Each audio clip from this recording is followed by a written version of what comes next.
My first comment would be the enriching nature of the talk. We're absolutely privileged to have the opportunity to come away from work and listen to such wonderful women and presenters speak to us about the mission, vision, values, Mary Aikenhead Ministries, which just, I think, enlivens us in what we do in our everyday work. At the table we were asked to talk with each other about how the scripture connection, the theological statement, and then today in our facilities, how we work. And there were some lovely stories shared at the table about the mission and values and what the Mary Aikenhead Ministries have enabled us and will enable us to do into the future. With the movement to Mary Aikenhead Ministries, we have that responsibility. So it's not what the sisters will do anymore, it's what we will do. And I say that regularly to our staff. Nobody else is going to do it, it's me and them. I suppose the definition of agape, that's that others, we're not just reliant on our own energy and resources, but that energy that comes from our relationship with God. It's interesting if you go back to the theology that is actually behind what we are all here for. It gives you great context, and I think it's particularly invigorating to understand that there's a mission in mind rather than just the day-to-day trials and tribulations of doing what we have to do. To see all these people, to see the commitment and the love and dedication they have for the Sisters of Charity, for the facilities, like, it's given me great hope for the future, that our ministries are in good hands. Cardinal Pell just reminded us that we're believers, and if we are believers, I think that it'll be much easier for us, in ministry. If we can, believe from the deep within. It's the heart of the journey, and that's, it is the heart of the journey. Each of us doing our own work, and together the impact, that it has, that is what really matters.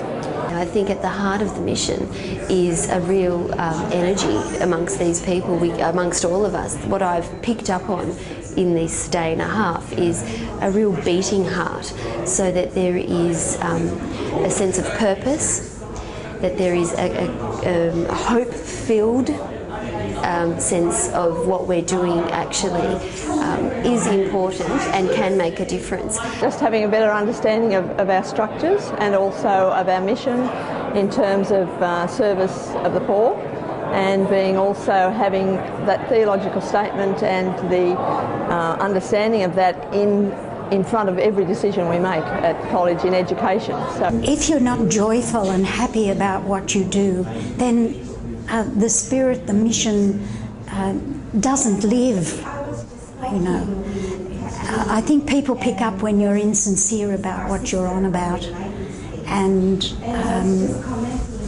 I've been fortunate, I've loved all the ministries that I've been involved in. I think this is a really wonderful move. I think it's bold, it's daring, it has clearly involved a huge amount of work, and there still will be work to do it. But I think that this is the way God acts in the world, I think.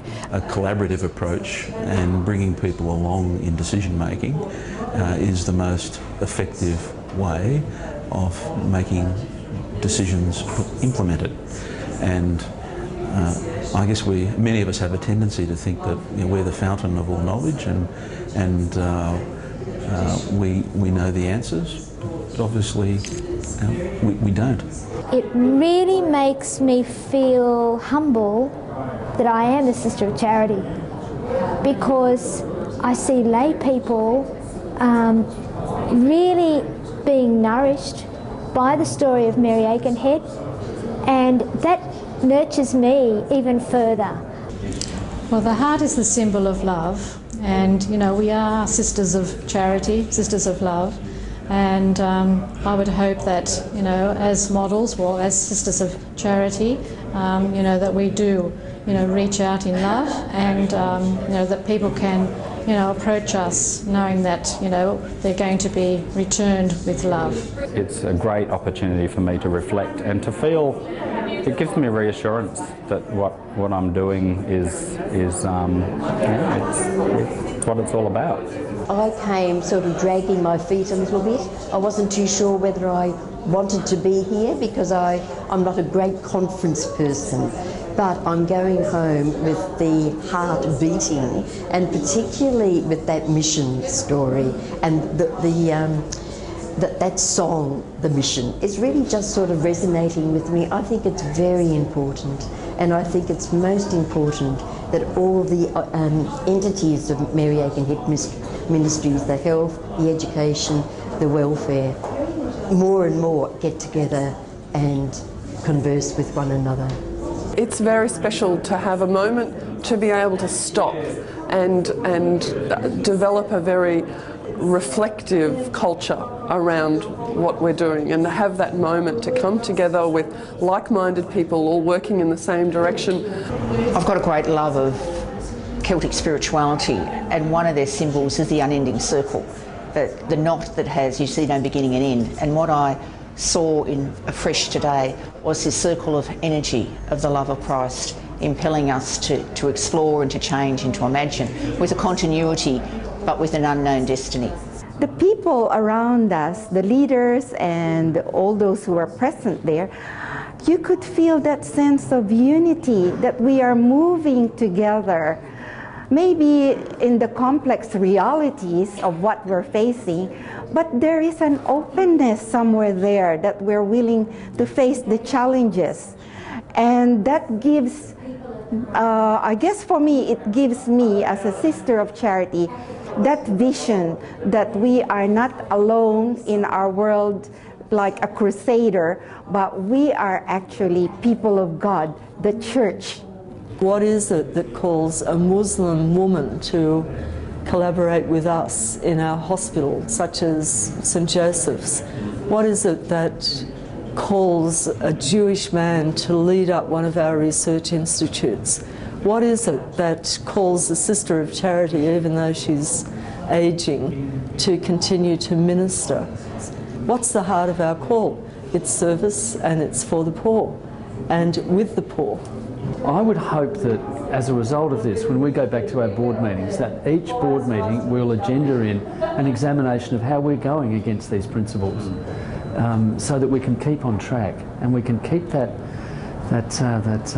spirituality, that culture of inclusion, right at the forefront of what we do. How do we walk this road together? Because Mary Aikenhead Ministries has set sail, to use that metaphor, and the ministries are in excellent hands. The ministries, the institutions will flourish, as Mary Aikenhead would have said on her deathbed. And for us, I think the important challenge is to understand it is not the death of the congregation. The congregation will continue in new ways. The importance of it is that you restate, if you like, we collectively restate what is important to us, and in a sort of secular term, the culture is extraordinarily important. Organisations that have the right culture are extraordinarily resilient, and I think events like this speak to the basis of our culture. Today, when they shared just really excerpts from a number of congregational chapters that we wouldn't have heard other than for the sisters over that 20 years, that was quite profound and liberating, in that you could see what that journey had meant to the sisters as a congregation, and the courage and the vision that was part of the establishment of Mary Aikenhead Ministries, taking it into the future. I think the wonderful spirit and the messages that Mary Aikenhead left us from her time in Ireland is something I will be taking back to the leadership team, and perhaps some of those reflective periods we might now introduce at the beginning of our executive meetings. I think there is an opportunity for people to gather together to say, yes, we're involved in something that's really quite unique, and therefore let's get behind it and go. Michelle Connolly's breaking open of the Word was enormously rich in putting it into context.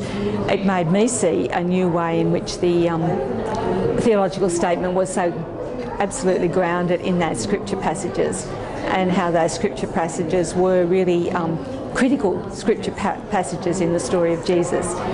I think it works when there is a drive that goes beyond our own vested interests, a drive that goes beyond our own institution, a drive that goes beyond our own political agenda or religious agenda to the wider field. which is an open door to possibilities.